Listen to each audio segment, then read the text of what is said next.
dalam segala hajat di dunia maupun di akhirat. Allah jauhkan kita semua dari segala musibah dan bala. Ala hadhihi niyyah wa ala kulli niyyatin salihah. Wa ila hadratin nabiyyina Mustafa Muhammadin sallallahu alaihi wasallam. Wa ila musannifi hadzal kitab wa masyayikhina wa usulina wa kullina haqqun alaina. Wa nas'alullaha bi hadzal khair wa nafa'ana bi wa nafa'ana an kulli syarrin wa dhair. Bismillahil Fatihah. A'udzu billahi minasy syaithanir rajim. Bismillahirrahmanirrahim. Alhamdulillahi rabbil alamin. Arrahmanir rahim. Maliki yaumiddin. Iyyaka na'budu wa iyyaka nasta'in. Ihdinas siratal mustaqim. Siratal ladzina an'amta 'alaihim ghairil maghdubi 'alaihim waladdallin. Amin. Rabbana zidna 'ilman nafi'an warzuqna fahman jayidan warhamna bis-salihin. Allahumma ya mu'allima Adam 'allimna wa ya mufahhima Sulaiman 'allimna. Subhanaka la 'ilma lana illa ma 'allamtana innaka antal 'alimul hakim. Allahumma shalli 'ala sayyidina Muhammadin tibbil qulub wa dawaiha wa 'afatiha wa shifaiha wa nuril absar wa qurratil arwah wa ridaiha wa 'ala alihi wa sahbihi wa sallam. Wa akhir da'wana alhamdulillahi rabbil alamin. Bismillahirrahmanirrahim. Qala al-musannif rahimahullahu ta'ala wa nafa'ana bihi wa ulumihi fid dharain amin. Babun ay hadza babun babu sidqi. Faqala Allah ta'ala a'udzu billahi minasy syaithanir rajim. Bismillahirrahmanirrahim. Ya ayyuhalladzina amanu taqullaha wa kunu ma'as shadiqin. Faqala ta'ala was-shadiqina was-shadiqat.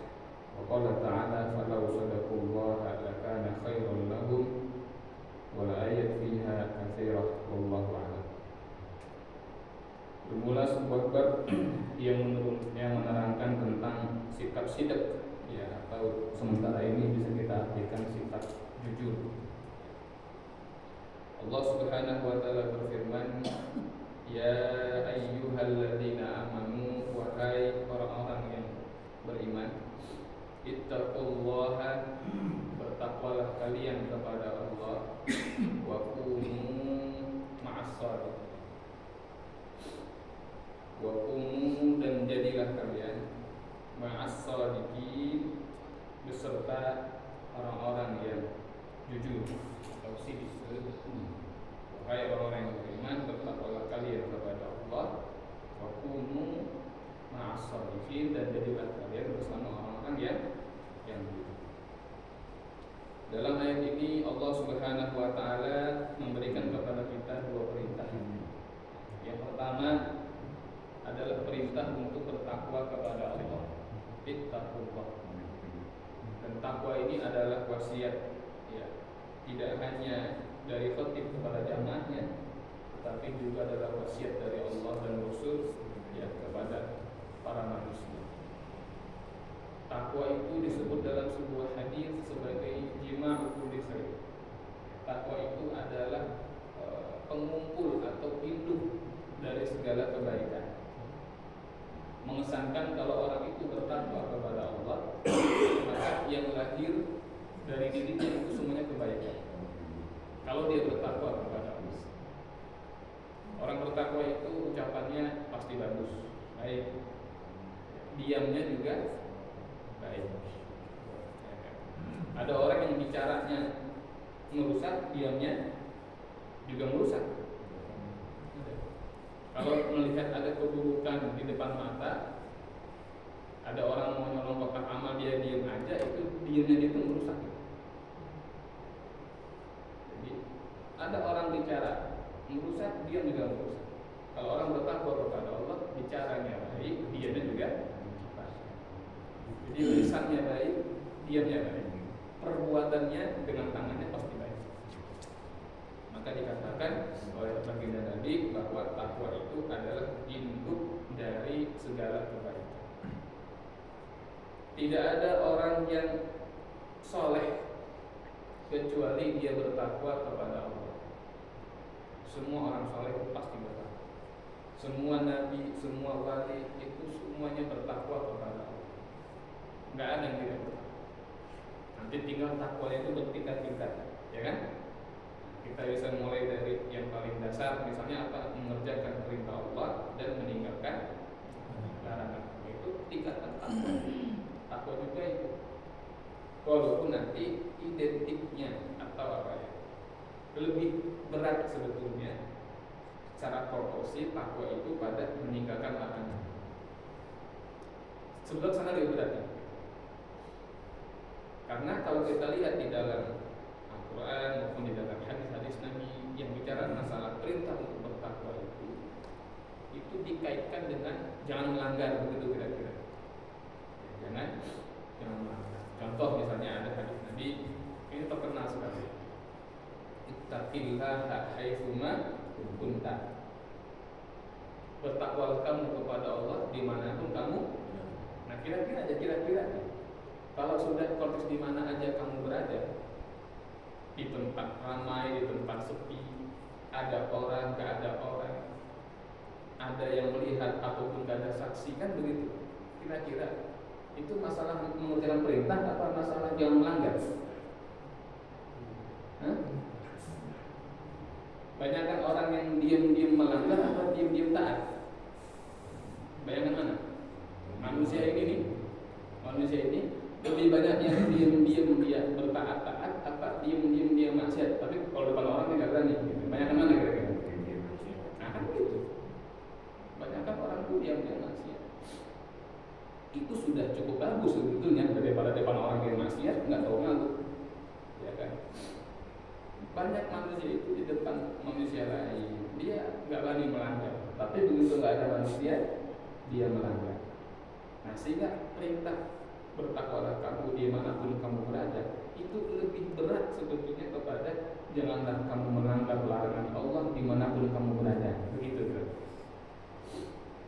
Makanya perintah takwa itu yang paling dasar memang mengerjakan perintah dan tinggalkan larangan. Tapi titik beratnya sebetulnya lebih kepada jangan melanggar atau tinggalkan larangan. Makanya sementara ulama ada yang mengatakan kalau mengerjakan perintah Allah itu perbuatan taat, ibadat, gitu kan. Sementara yang ahli dalam meninggalkan larangan Allah itu yang takwa. Sehingga ketika dikatakan semua nabi itu bertakwa, semua wali itu bertakwa, berarti semua nabi itu meninggalkan yang dilarang oleh Allah. Berarti siapa yang ingin jadi wali, kalau menjadi nabi itu nggak bisa ini, ya.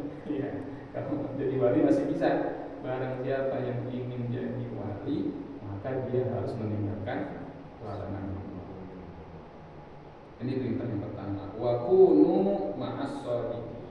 Dan jadilah kalian kunu jadilah kalian sebagai apa? Ma'as shodiqin, beserta orang-orang yang sidik. Katakanlah jujur. Nah, ini menarik juga ini, karena dalam tanda kutip tadi dikatakan bertakwa artinya meninggalkan larangan, sedangkan orang yang jujur adalah orang yang apa yang dia tampakkan dengan yang dia sembunyikan itu sama. Berarti jujur. Apa yang dia ucapkan dengan yang dia kerjakan itu sama. Itu jujur ya. Maka orang yang bertakwa dia harus menyamakan kondisinya antara apakah ada orang ataupun nggak ada, apakah ada CCTV ataupun nggak ada, harus sama-sama dia meninggalkan larangan Allah. Itu orang sini dia jujur dengan imannya kepada Allah. Kalau tidak bisa menumbuhkan sifat sidik di dalam hati seseorang, di dalam jiwanya, karena barangkali terlalu besar, barangkali hawa nafsunya atau godaannya terlalu besar, maka setidaknya orang itu harus memposisikan dirinya berada di sekitar orang-orang yang benar. Karena sebagaimana keburukan itu bisa melibatkan orang lain, bisa menyangkal kepada orang lain, kebenaran dan kejujuran juga demikian. Kebaikan bisa menular, ketaatan bisa menular.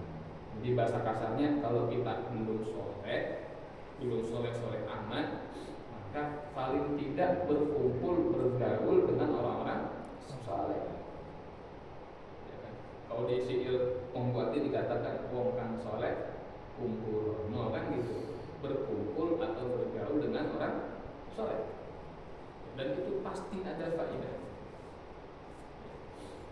Minimal ketika kita berada bersama orang-orang yang soleh, kita akan malu ya, kalau kita melakukan pelanggaran-pelanggaran. Syukur-syukur termotivasi untuk berbuat yang sama dengan orang-orang soleh tersebut. Begitulah kejujuran. Wa qulu ma'as-shadiqin. Jadilah kamu beserta penyertaan kita, kebersamaan kita dengan orang-orang yang baik, itu akan mendatangkan kebaikan. Makanya para ulama mengajar ilmu duduk. Di antara ilmu duduk apa? Berhati-hati dengan siapa kita duduk. Dan jangan sampai salah tempat duduk. Gitu. Iya. Nggak usah salah tempat duduk dalam hal agama. Di kereta aja kalau salah diomelin, ya kan? Iya. Duduk di tempat prioritas. Suruh berdiri sama satpamnya. Gitu. Ya kan? Itu baru di kereta. Gimana kalau agama salah duduk? Ya kan? Bukannya bertambah iman dan ilmunya, malah bertambah jauh dari Allah. Baik, jadi sifat sirik itu kalau dia terbentuk pada lisan, maka bisa kita artikan dia tidak berbohong. Orang yang berbohong berarti yang berbicara bukan fakta. Orang yang bicara bukan fakta itu ada cirinya. Yang pertama, dia menambah dari yang sebenarnya. Yang kedua, dia mengurangi dari yang sebenarnya. Itu namanya berdusta, berbohong kata para ulama. Jadi kalau ditambah-tambah berarti bohong, dikurang-kurang berarti bohong. Berbohong. Kalau sidik pada lisan berarti tidak berbohong. Kalau sidik pada perbuatan berarti perbuatannya lurus. Kebaikan dia kerjakan, keburukan dia tinggalkan. Dan yang lebih tinggi adalah kalau sidik itu dalam hatinya. Di dalam hati, di mana di hatinya betul-betul tidak ada yang lain yang lebih dia cintai daripada Allah Subhanahu wa taala. Ini sikap yang berat. Wa ruwiya fi haditsin an sayyidina Abdullah bin Mas'ud radhiyallahu anhu 'anil Nabi sallallahu alaihi wasallam. Qala inna sidqa yahdi ilal birri wa innal birra yahdi ilal jannah wa innar rajula la yasduqu hatta yuktaba 'inda Allahi siddiqan wa innal kadhiba yahdi ilal fujuri wa innal fujura yahdi ilan nari wa inna rajula la yakdzibu hatta yuktaba 'inda Allahi kadzdzaba. Muttafaqun alaih. Dari Sayyidina Abdullah bin Mas'ud radhiyallahu taala anhu dari Nabi Muhammad sallallahu alaihi wasallam, di mana baginda Nabi bersabda yang artinya sesungguhnya kejujuran itu akan membawa kamu pada al-birru. Al-birru sementara ini kita artikan kebaikan. Ya, sementara. Sesungguhnya kejujuran akan membawa kamu kepada kebaikan.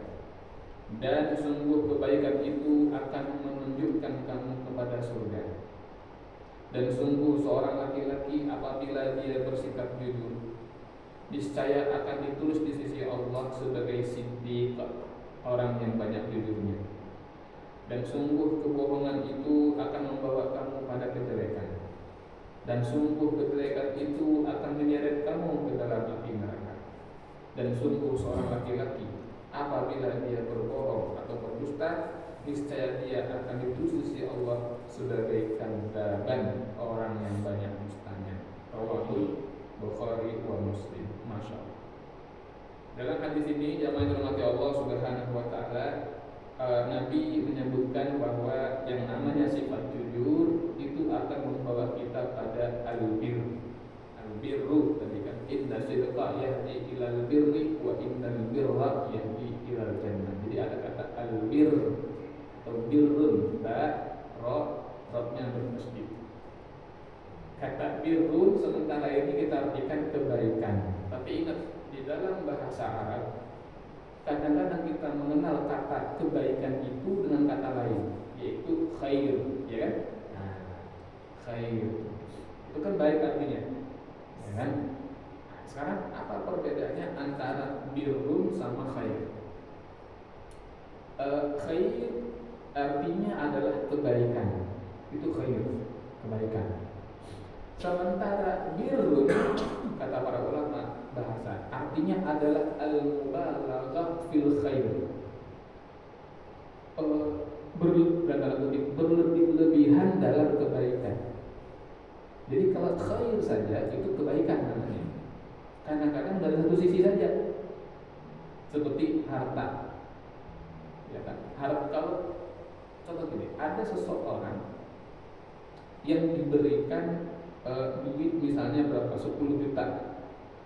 Nah, orang yang punya uang 10 juta, ya, atau orang yang mendapatkan sedekah 10 juta, dia mendapat kebaikan apa tidak? Khair, dapat kebaikan, gitu kan? Oke.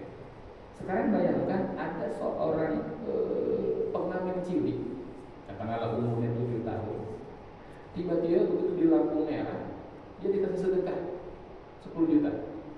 Itu baik atau buruk buat dia? Buruk. Karena dengan anak kecil di pinggir jalan pegang uang 10 juta, anak itu bisa kehilangan nyawanya. Kenapa?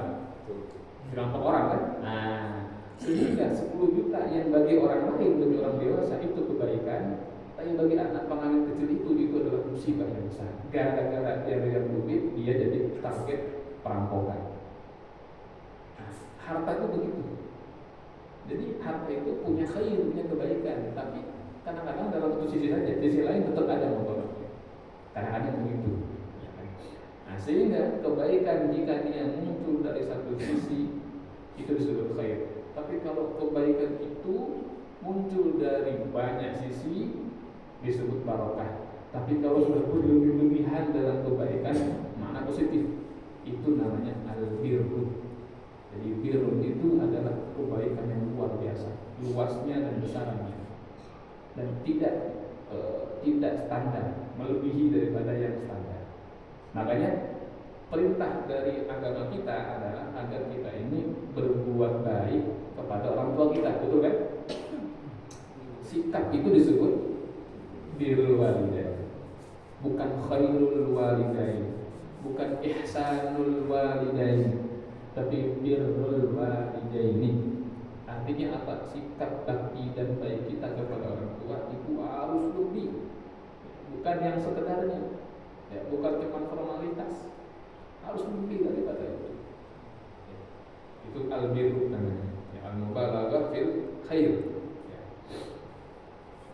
Baik, dalam hadis ini Nabi menyebutkan bahwa as-sidqu, ya kan, sifat jujur itu akan membawa kita kepada al-birru. Jadi sikap jujur dan sikap benar itu pasti akan mendatangkan kita atau membawa kita pada kebaikan yang luar biasa banyaknya. Dan orang yang banyak kebaikannya itu masuk ke dalam surganya Allah Subhanahu wa taala. Sebaliknya sikap dusta itu akan membawa kepada fujur. Nah, fujur ini biasanya kejelekan, tapi sesuatu yang dipandang hina, sesuatu dipandang ya, tidak patut, ya kan?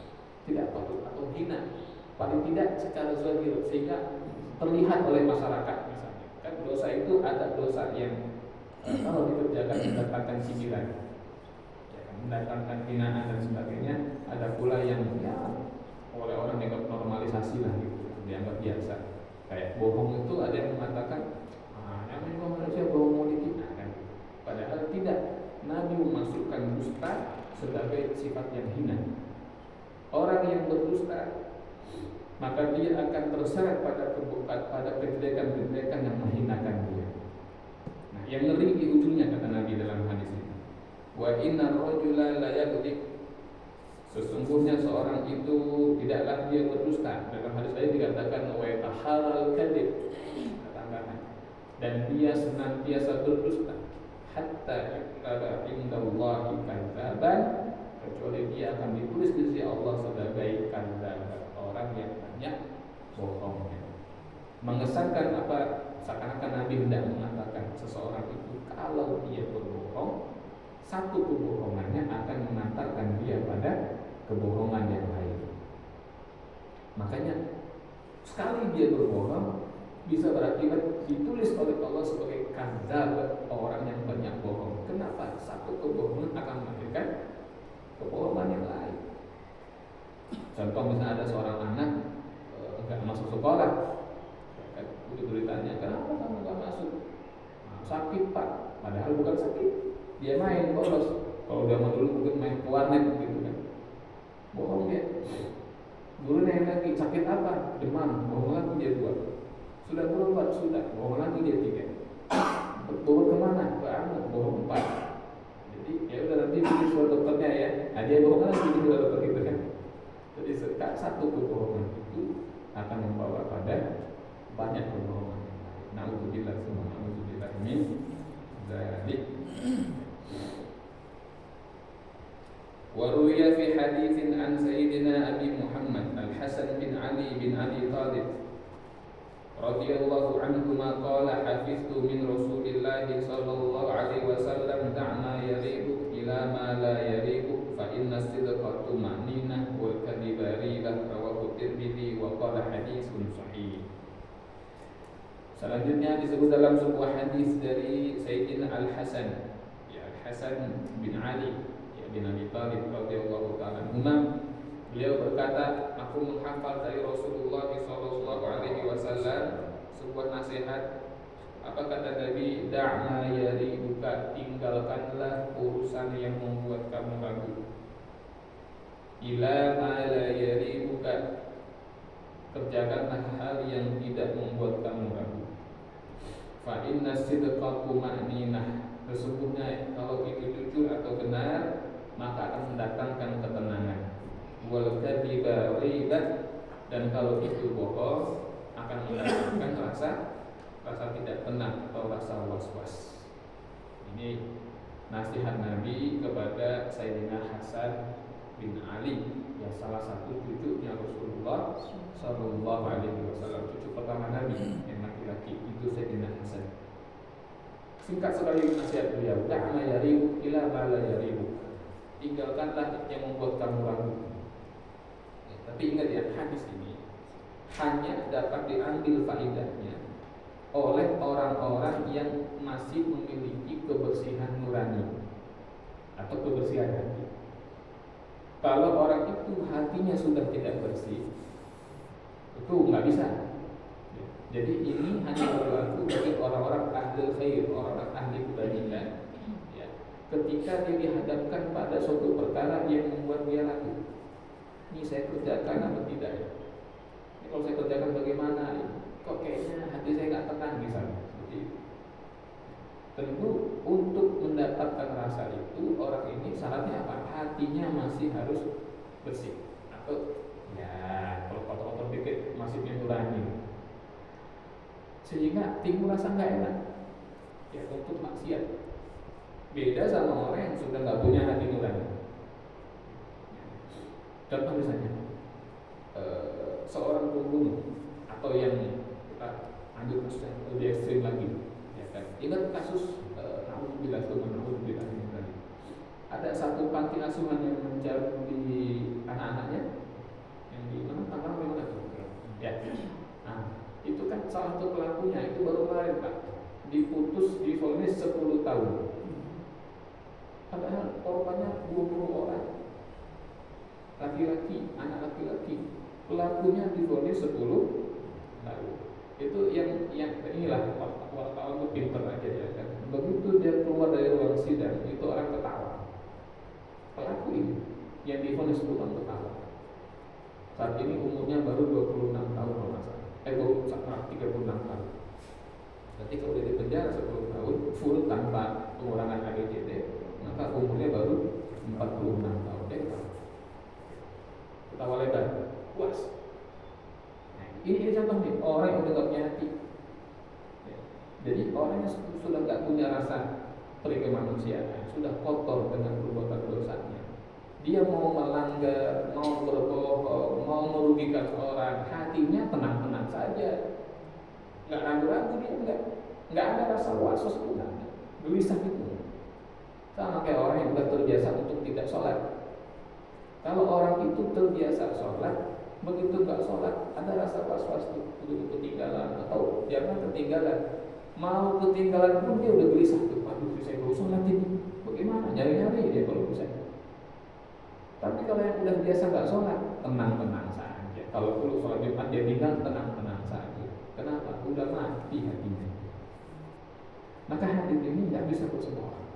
Ya, hadis ini hanya berlaku bagi orang yang hatinya masih cukup bersih, ya, yang masih nurani, yang ketika dia saya nyinggung Pak Fulan nih kayaknya nggak enak gitu kan. Tapi kalau yang egois, bodo amat, mau nyinggung orang juga bodo amat. Nauzubillah, nauzubillah ini dari. Nah, sama seperti keterangan lain. Suatu ketika, kalau saya nggak salah oleh Imam Malik bin Anas radhiyallahu taala rahimahullah taala pernah ditanya tentang sesuatu. Maka beliau menjawab, istafti qalbaka. Kalau kamu ada urusan, kamu nggak tahu bagaimana jawabannya atau bagaimana pandangannya, maka bertanyalah kepada hati kamu. Mintalah fatwa kepada hati kamu sendiri. Kalau hati kamu merestui itu, tenang dengan itu, senang dengan itu, kerjakan. Tapi kalau hati kamu menolak itu, maka tinggalkan. Nah, lagi-lagi ucapan ini hanya berlaku bagi orang yang hatinya bersih, kan gitu kan? Kalau untuk yang kotor hatinya nggak bisa. Kalau orang kotor hatinya, dia pergi ke kamar mandi masjid, dia mau buang air kecil, lihat dompet. Kata dia apa? Itu rezeki dari Allah. Saya nemu, saya kan nggak tahu loh, dibawa pulang. Itu orang yang hatinya kotor. Ya kan? Biasa saja dia nemu dompet dapat rezeki. Yang penting saya nggak nyolong, katanya saya nemu udah pala lu nemu gitu kan? Dia orang ketinggalan. Tapi itu terjadi, ya kan? Ada yang handphone dia nemu dibawa pulang, ya kan? Dompet ATM dibawa pulang. Itu bukan nemu itu. Itu dalam ketinggalan, nggak boleh dibawa pulang gimana? Itu mencuri. Tapi mereka hatinya tenang-tenang saja. Nauzubillah. Makanya perkara hati atau qalb itu kata Imam Al-Ghazali itu sangat menentukan. Kalau orang itu hatinya sudah kotor, maka yang lahir darinya pasti kotoran. Tidak pada ucapannya, pada perbuatan. Makanya qalb ini sebuah wadah yang walaupun dia gaib, bersih atau kotor, dia itu sangat mempengaruhi perbuatan seseorang. Mudah-mudahan Allah jaga hati kita semua. Amin ya Rabbal alamin. Baik, ini 2 hadis dulu. Nah, sampai sini ada yang bertanyakan atau tambahkan terkait materi kita atau yang lain? Saya persilakan. Saya izin kopi dulu nih. Atau ada. Siap, ngomong-ngomong.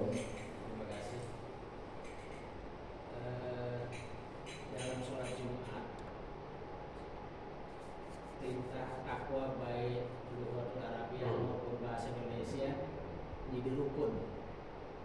Ustaz ya. Pertanyaan saya begini. Khutbah pertama dia mengucapkan ittaqullah. Tetapi dalam rakaat kedua baik secara bahasa Indonesia pun tidak ada. Jadi pertanyaannya, bagaimana hukum sholat Jumat kita? Untuk mengikuti itu, atau setelah itu kita boleh sholat zuhur kembali, atau karena memang kita tidak tahu, maka itu menjadi lanjut, dianggap sah-sah saja. Lalu pertanyaan yang ketiganya, bagaimana juga hukumnya kalau orang memang tidak tahu karena dia ketiduran? Terima kasih Ustaz. Waalaikumsalam. Baik, pertanyaan bagus. Jadi yang pertama memang khutbah di dalam sholat Jumat itu adalah rukun daripada rukunnya Jumat, gitu kan. Beda sama sholat Id, ya, itu sunnah. Sehingga sholat Id tanpa khutbah juga nggak ada soal sebetulnya, ya, cuman yang nggak bagus gitu kan. Tapi kalau sholat Jumat nggak ada khutbah, sah. Oleh karena khutbah itu merupakan rukun, maka di dalam menegakkan khutbah juga ada rukunnya. Yang artinya jika dalam khutbah itu ada rukun yang ketinggalan, khutbahnya tidak sah. Kalau khutbah Jumatnya tidak sah, maka sholat Jumatnya juga tidak sah. Nah, gitu kan. Nah, sekarang kita lihat apa rukun khutbah Jumat. Yang pertama adalah memuji Allah. Harus ada tuh alhamdulillah, gitu kan. Memuji Allah. Yang kedua adalah bersalawat dan salam kepada Rasulullah SAW, dan harus disebut nama Muhammad. Jadi misalnya ini misal ya, ada orang ini misal, alhamdulillah Wassalatu wassalamu ala Rasulillah wa ala alihi wa ashabihi amma ba'd. Enggak sah ini. Rasulullah siapa? Rasulullah banyak dari zaman Nabi Adam sampai Nabi Isa kemarin itu Rasulullah semua, utusan Allah. Dia harus sebut nama Muhammad. Sampai-sampai kemudian kan nama Nabi kita tuh banyak tuh. Paling tidak di dalam hadis Muslim. Ana Muhammad, ana Ahmad, ana Al-Mahdi, ana Al-Hasan, ana Aqib kan gitu. 5. Sebelum saya Al-Mahdi. Itu enggak sah usulnya. Allahumma sholli wa sallim ala sayyidina Al-Mahdi, Al-Aqib, Al-Hashir, Ahmad, bukan Muhammad. Ahmad. Walaupun Ahmad juga nama itu ada ulama enggak sah. Jadi harus disebut namanya Muhammad. Salawat ya. Jadi utama tadi memuji Allah, yang kedua salawat. Yang ketiga adalah membaca satu ayat, ya kan? Dan ayatnya itu harus ayat yang bisa mendatangkan pemahaman. Satu ayat, karena Yasin satu ayat itu ayat pertama, tapi ya kita nggak paham. Ya alif lam satu ayat, tapi kita nggak paham. Ya, harus ayat yang memberikan pemahaman satu ayatnya. Nah, lalu ada wasiat takwa. Nah, wasiat takwa itu minimal adalah ucapan ittaqullah. Itu minimal ittaqullah. Nah, kemudian apa lagi? Yang kelima, mendoakan orang-orang Islam. Allahumma ighfir lil mu'minin, gitulah. Nah, yang empat ini, yaitu memuji Allah, salawat kepada Rasulullah Muhammad SAW, wasiat takwa, membaca satu ayat. 4 perkara ini harus ada di kedua khutbah, baik khutbah pertama maupun khutbah kedua. Adapun membaca doa itu boleh di salah satunya, boleh di khutbah pertama ataupun yang kedua. Cuman biasanya karena ngikutin Nabi itu di khutbah kedua tuh, Allahumma ighfir lil mu'minin wal mu'minat, itu biasanya di kedua. Tapi kata para ulama mau di pertama juga boleh, cuman ya kayaknya nggak biasa gitu kan. Nah, 5 nih yang rukun. Ada tambahan dalam mazhab Syafi'i yang keenam, bahwa rukunnya itu berarti 5 perkara tadi ini harus berbahasa Arab. Jadi yang rukun tadi ini dari mulai memuji Allah, sholawat kepada Rasulullah Muhammad, wasiat takwa, membaca ayat dan doa, itu yang keenamnya apa? Harus berbahasa Arab. Nggak boleh bahasa yang lain. Itu rukun. Itulah kenapa ada di beberapa masjid tua, biasa di Betawi pinggiran tuh, di dekat Jatinegara masih ada tuh, atau di Puncak, ya daerah itu lah, gitu kan. Cipanas, Pasir Kampung, itu ada masjid-masjid yang dia khutbah cuma Arabnya doang. Jumat nanti khutbah, alhamdulillah, apa duduk, udah komat, cuma Arabnya aja. Karena emang rukunnya aja yang dia baca dan sah. Cukup itu sudah sah sebetulnya, karena rukunnya terpenuhi. Nah, jadi yang rukun wasiat takwa itu rukun berbahasa Arab. Kalau ada khatib, dia nggak sebut wasiat takwa dengan bahasa Arab, tapi dia sebut dengan bahasa Indonesia, bahasa Arabnya diterjemahin doang, itu nggak sah. Jadi kalau hanya Arabnya saja malah sah, tapi kalau hanya Indonesia saja malah tidak sah. Nah, yang sering terjadi gini Bapak Ibu sekalian, yang sering terjadi, ya. Jadi ini juga kita perhatikan selaku jamaah, terutama DKM. Khatibnya itu membaca ayat. Apa ayatnya? Ya ayyuhalladzina amanu taqullaha haqqa tuqatih wa la tamutunna illa wa antum muslimun. Wahai orang-orang yang beriman, bertakwalah kepada Allah, bla bla bla gitu kan.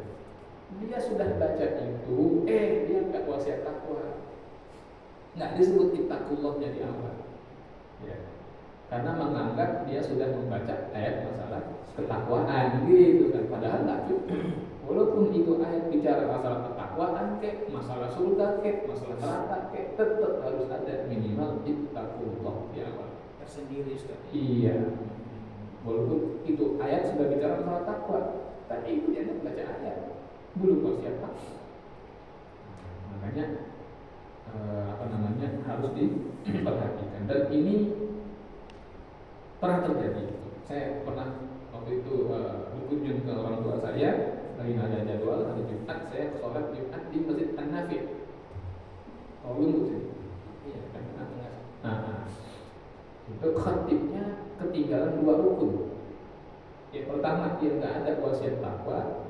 Yang kedua, dia nggak ada sholawat kepada Rasulullah Muhammad SAW. LC padahal. Nah, di Jumat saya samperin, saya pikir LC ini pasti kalau nggak lulusan, biasanya lulusan kalau Liga aja lulusan Saudi gitu. Ya kan, udah habis sholat, saya tunggu dia masih ngobrol, habis dia, saya samperin. Saya bicara pakai bahasa Arab. Oh bisa dia, oh berarti lulusan luar negeri memang gitu kan. Udah saya bicara, saya tanya, Ustaz, Afwan tadi menurut antum khutbahnya sah apa tidak? Ya.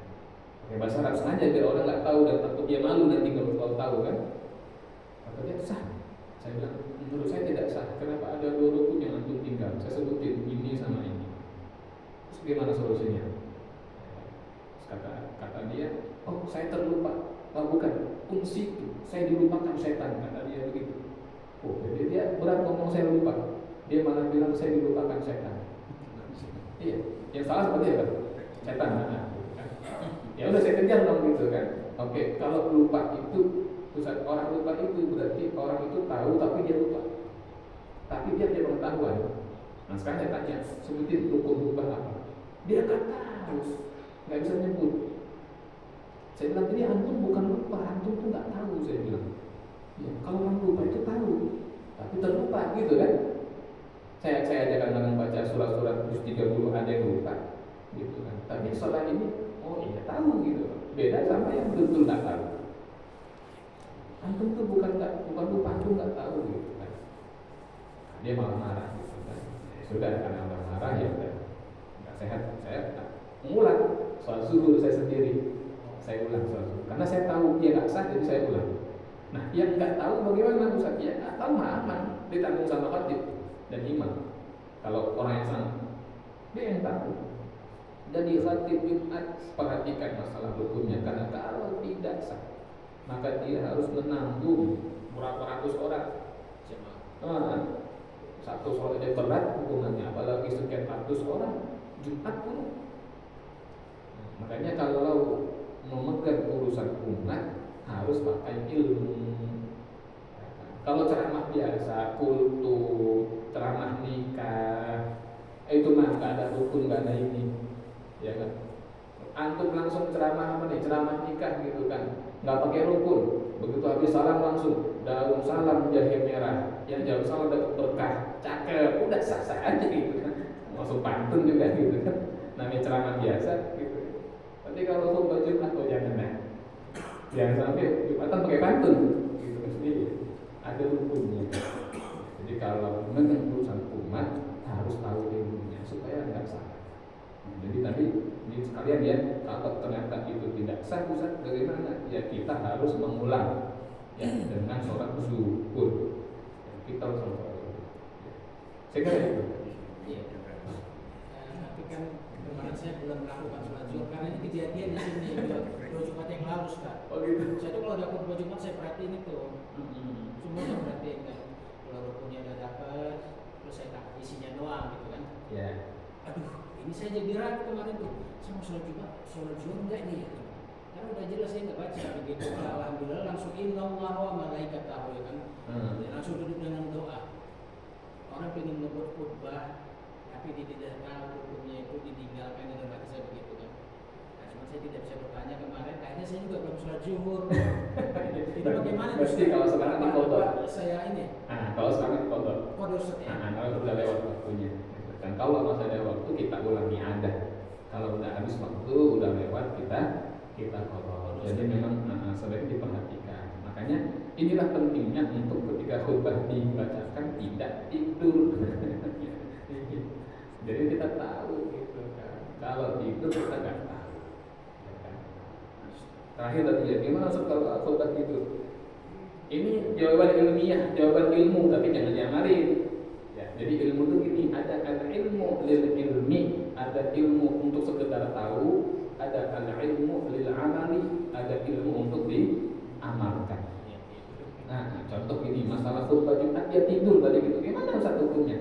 Ilmunya gini, ketika khatib naik mimbar, terus dia baca alhamdulillah, terus wassalatu wassalam sampai amma ba'du, faqalallahu ta'ala, dia baca ayat, kita dengar dari awal tuh tahmidnya, sholawatnya, wasiat takwanya, baca ayatnya, kita dengar semua dari awal. Terus habis itu kita tidur, nah gitu kan, tidur.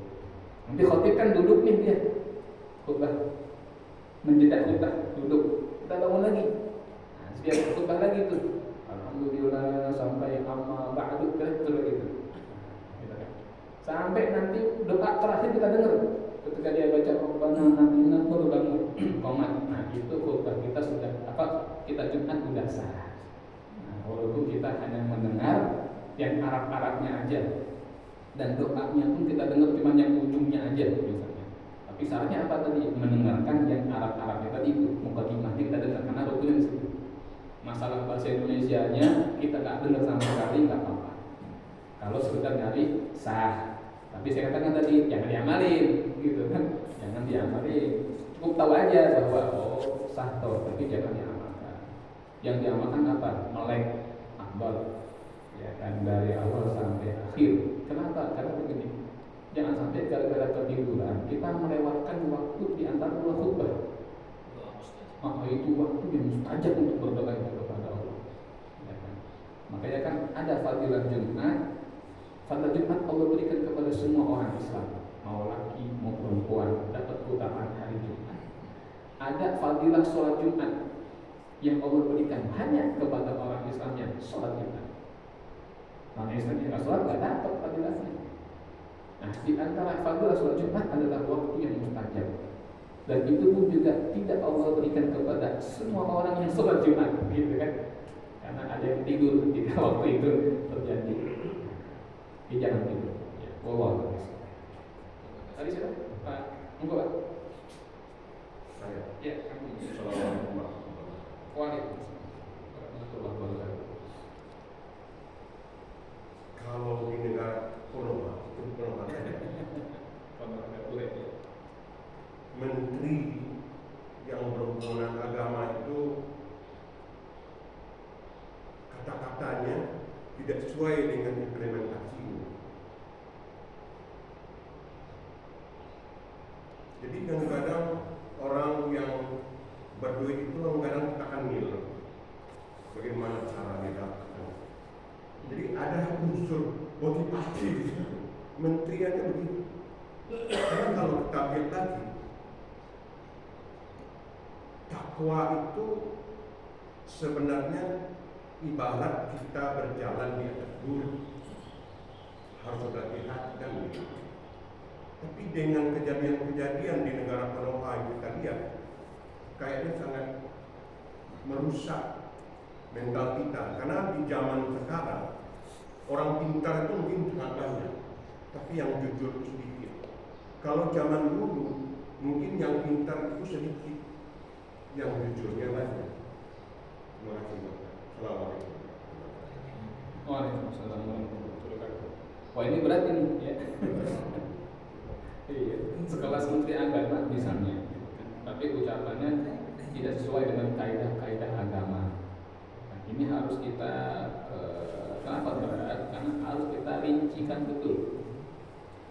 Apalagi di zaman sekarang yang serba AI ini ya. Jadi semua bisa dibuat, bisa diada-adakan. Ya, semua bisa diada-adakan. Kalau dulu kita nggak kebayang ada misalnya video satu tokoh berbuat asusila misalnya, kita nggak kebayang kalau itu palsu, oh ini asli nih. Tapi sekarang, wah ternyata bisa direkayasa semua. Apalagi sekedar pidato-pidato. Itu kalau kita buka YouTube tuh, tahu muncul iklan angin jual obat, gitu kan. Saya sekian lama asam urat, bla bla bla bla, gitu kan. Itu bukan dia, itu AI itu gitu. Jadi banyak. Nah, maka dari itu kalau sekarang kita memang harus bersikap lebih berhati-hati, ya, menyikapi hal-hal seperti itu. Terlepas dari barangkali kita sepakat atau tidak sepakat. Kayak belum lama itu mungkin masih ingat Bapak Ibu zamannya Pak Jokowi jadi presiden itu ada ucapan dari Ibu Puan Maharani, ya kan, yang diberitakan ingin menghapus pendidikan agama dari kurikulum. Itu yang kan mereka tuh di WhatsApp tuh banyak. Gitu. Saya waktu itu ditanya, gimana nih Ustaz? Si Puan ini bla bla bla. Saya bilang itu kan benar Pak, itu fitnah. Betul dia mengucap, tetapi konteksnya bukan itu, saya bilang. Dan itu ada yang dipotong. Gitu. Karena begitu dapat info itu, saya coba cek cari fullnya mana. Begitu saya lihat, oh bahkan ada masalah. Gitu. Jadi saya sampaikan kepada masyarakat bahwa konteksnya itu begini, ini potongnya kayak gini, dikasih caption begini. Gitu. Bukan karena saya pro PDIP dalam tanda kutip, bukan karena saya seorang marhai, ya kan, saya dari dulu masumi, gitu kan. Kalau bicara itu secara kultural saya NU, gitu kan. Tapi karena yang benar harus benar, gitu aja. Jangan karena kita nggak sepakat lalu kita bersikap tidak adil kan, gitu kan. Karena kita nggak satu kelompok, nggak sepaham lalu kalian nih kita goreng penjara. Itu sikap yang tidak amanah, nggak amanah. Nah sama kayak sekarang nih ucapan Menteri Agama itu kemarin yang masalah guru, ya kan, kalau mau kaya jangan jadi guru, gitu loh. Nah ucapan itu kemudian di framing seakan-akan beliau merendahkan para guru. Padahal konteksnya ketika itu beliau sedang memberikan penataran kepada para calon guru yang mau diangkat oleh Kemenang, supaya mereka luruskan niat. Kalau mau jadi duit jangan jadi guru ente.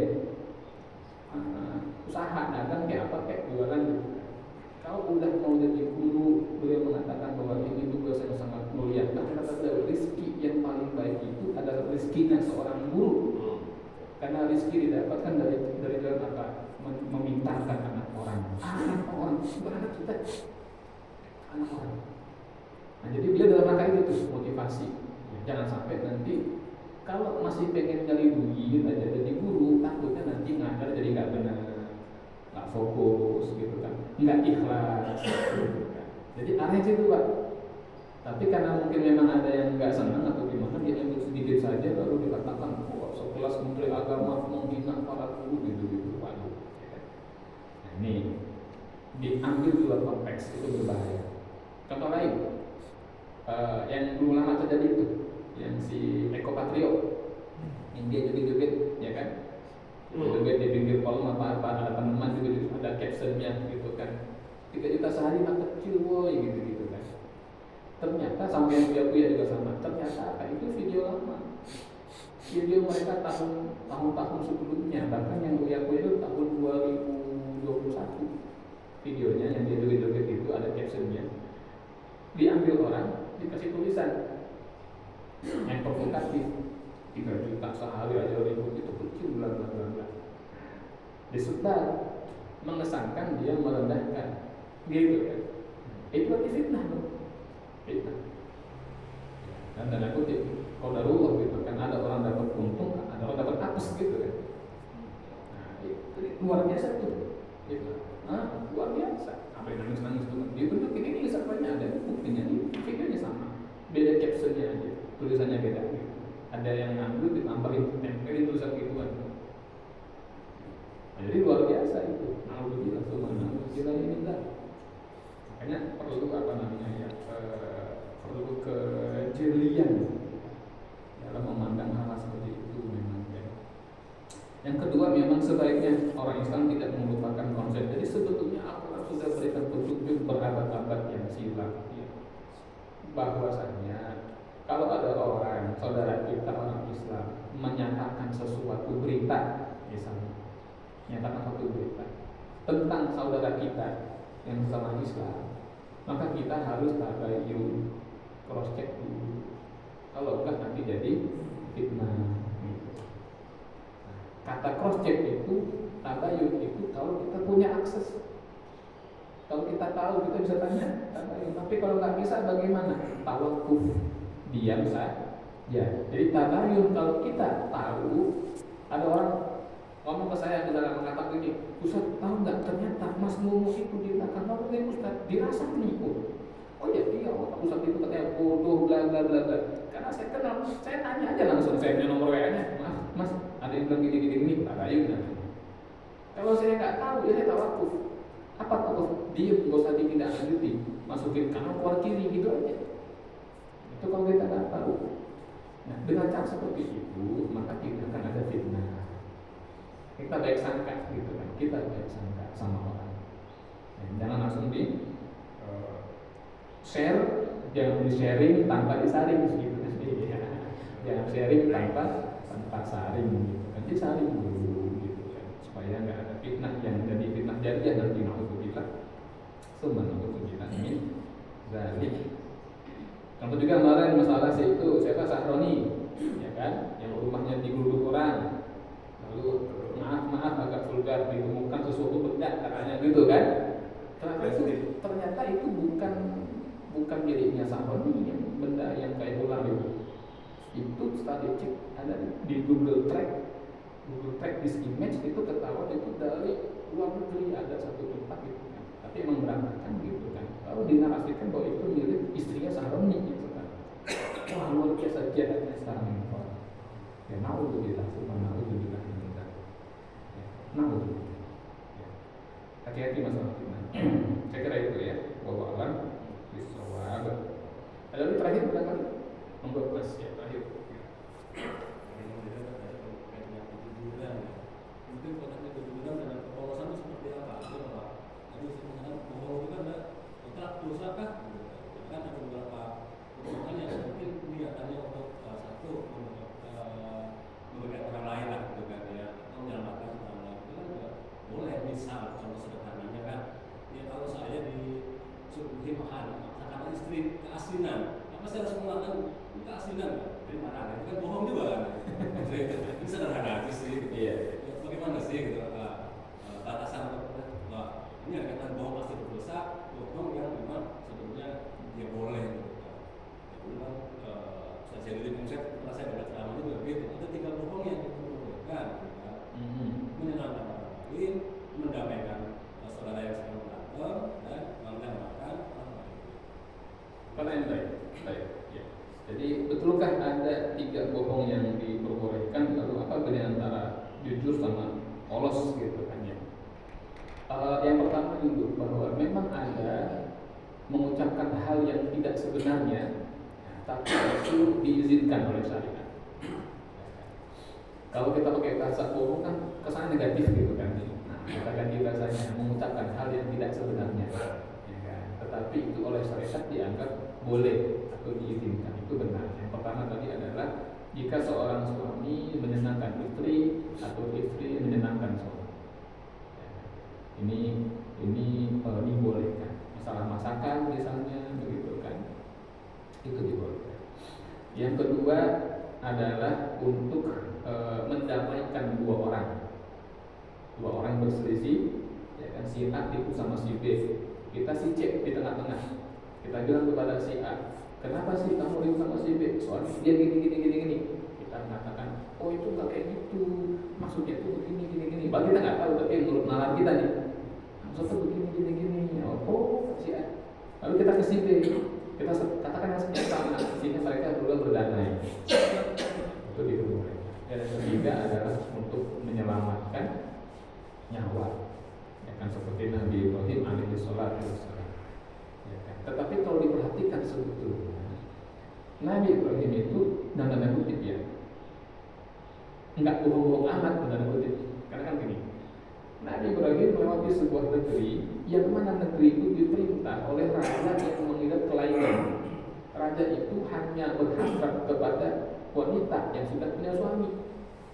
Kalau gadis perawan mau cantik apapun dia nggak nafsu.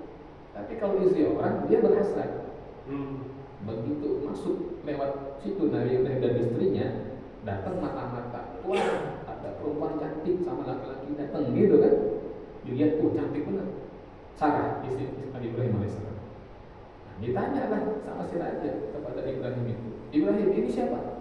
Kata Nabi Ibrahim, hadihi ukhti, ini saudari perempuan saya. Enggak disebut istri saya, disebutnya apa? Saudari perempuan saya. Kata raja itu, oh iya. Tapi raja nggak percaya, dia masih penasaran, kayaknya istrinya deh gitu kan. Tapi ada bukti. Maka dipisah kamarnya. Malam-malam sang raja datang ke tempatnya Sarah, istrinya itu mau berbuat hal yang tidak layak, yang tidak patut. Ketika itu dikerjakan, Allah turunkan hukuman. Ya kan? Maaf agak vulgar, si raja nggak bisa berdiri, kaget dia. Dicoba ke yang lain bisa, balik lagi ke Sarah nggak bisa sampai 3 kali. Kamu penyihir, kata dia gitu kan. Kamu penyihir gitu kan. Kamu istrinya Ibrahim, iya, kamu penyihir. Dah, besok pergi semua. Disuruh pergi, saya nggak mau kamu lama-lama di sini. Nah, supaya Sarah nggak marah gitu kan karena hampir dinodai, maka sang raja menghadirkan seorang budak perempuan, Hajar, yang nanti jadi istri kedua Nabi Ibrahim. Nah di situ kata para ulama, sebetulnya Nabi Ibrahim nggak bohong-bohong amat ketika mengatakan ini saudari saja, karena maksudnya adalah saudari seiman dan seagama, gitu kan. Nah, jadi pun dalam konteks tidak mengatakan yang sebenarnya, tetap ada sisi kebenaran yang kita ucapkan di situ, ya kan? Misalnya tadi masakan istri keasinan, gitu kan? Terus dia nanya, di mana mas? Alhamdulillah, masakan kamu selalu memuaskan. Ya kan gitu kan? Tapi kalau kita bilang alhamdulillah, bahkan nggak keasinan, wah itu bohong betul namanya kalau kayak gitu kan? Iya. Tapi kalau kita bilang alhamdulillah, masakan kamu selalu memuaskan, kan kita ngomong umum tuh. Ya. Bukan alhamdulillah nggak keasinan, itu bohong bener, nggak boleh ngomong kayak gitu, tetap nggak boleh gitu kan? Katakan aja bahwa ini memuaskan, ya kan, menyehatkan, kayak gitu-gitu. Jadi walaupun dia tidak mengatakan yang sebenarnya, tapi bukan betul-betul keluar sampai sama sekali nggak ada kebenaran sama sekali itu gitu, ya kan? Nah begitu pula dengan yang ketiga itu menyelamatkan nyawa tadi ya, itu memang ada ruang untuk mengatakan hal yang bahkan sampai dikatakan bertolak belakang, ya, sampai bohong bener itu kalau menyelamatkan nyawa itu dibolehkan. Ada satu orang lari nangis-nangis ke kita, sujud-sujud, tolong Pak, sembunyikan saya mau dibunuh orang gitu kan. Udah mau masuk ke kantor kita, dia masuk terus kita lagi nyerang, ada orang burung-burungan. Pak, lihat orangnya. Oh, nggak lihat. Yang benar Pak, lari. Oh, kayak kesana dia lari gitu kan. Gak apa-apa. Ya kan. Setelah itu baru kita bisa cek ada apa, menyelamatin nyawa. Itu boleh. Ya, Nah, yang kedua tadi tentang masalah orang yang polos ya. Nah, orang polos itu artinya orang yang nggak ngerti. Yang ngerti apa? Nggak ngerti kapan harus ngomong, kapan harus diam. Itu tidak semua yang kita dengar harus kita omongkan. Nggak semua. Dan nggak semua yang kita terima harus kita sampaikan lagi. Orang polos itu orang nyampain apa adanya, itu bahaya. Ya bahaya ya. Misal ya, karena ini kejadian Pak. Di mana? Di Baitur Rahman. Masih dekat rumah saya. Karena ini aib saya nggak sebut namanya. Ada satu orang jadi ketua DKM. Dia sholat. Nah kebetulan ketua DKM ini memang agak lain orangnya gitu kan. Ada jamaah kita satu orang nggak senang sama ketua DKM itu, nggak senang. Lalu jamaah ini begitu lihat ketua DKM jadi imam, dia protes karena secara bacaan tidak memenuhi syarat, gitu kan. Dia ngomong ke kawan kita satu lagi, kalimatnya begini, bilang itu sama si Anu yang mentang-mentang jadi ketua DKM sudah jadi imam loh, gitu kan.